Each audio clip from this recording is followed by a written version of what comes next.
হোয়াটসঅ্যাপে কিভাবে আপনারা ভিডিও মেসেজ দিবেন সেটাই আপনাদের দেখাবো।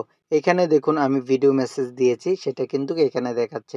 এভাবে চাইলে আপনারাও আপনাদের মোবাইল থেকে যে কাউকে আপনারা কিন্তু ভিডিও মেসেজ পাঠাতে পারবেন। সেটা কিভাবে করবেন সেটাই আপনাদের দেখাবো। এরকমের ইন্টারেস্ট ভিডিও পেতে আমার চ্যানেলটা সাবস্ক্রাইব করে দেবেন এবং ফেসবুক পেজটাকে ফলো করে দেবেন।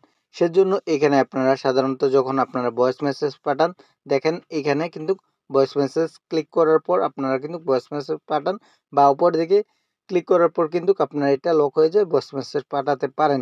এইখানে আরেকটি অপশন রয়েছে ক্যামেরার মতন। এইখানে আপনারা চাপ দিয়ে ধরে রাখবেন, ধরে আপনারা যে ভয়েসটা চাচ্ছেন বা যে ভিডিও করে আপনারা যে জিনিসটা পাঠাতে চাচ্ছেন সেটা আপনারা চাপ দিয়ে ধরে কিন্তু করে নিতে হবে। ভিডিও করা শেষ হলে এইখান থেকে আপনারা ছেড়ে দিলে অটোমেটিকলি কিন্তু আপনার যেই ভিডিও মেসেজটি রয়েছে সেই মেসেজটি চলে যাবে। এভাবে চাইলে খুব সহজে আপনারা কিন্তু ভিডিও মেসেজ আপনারা পাঠাতে পারেন।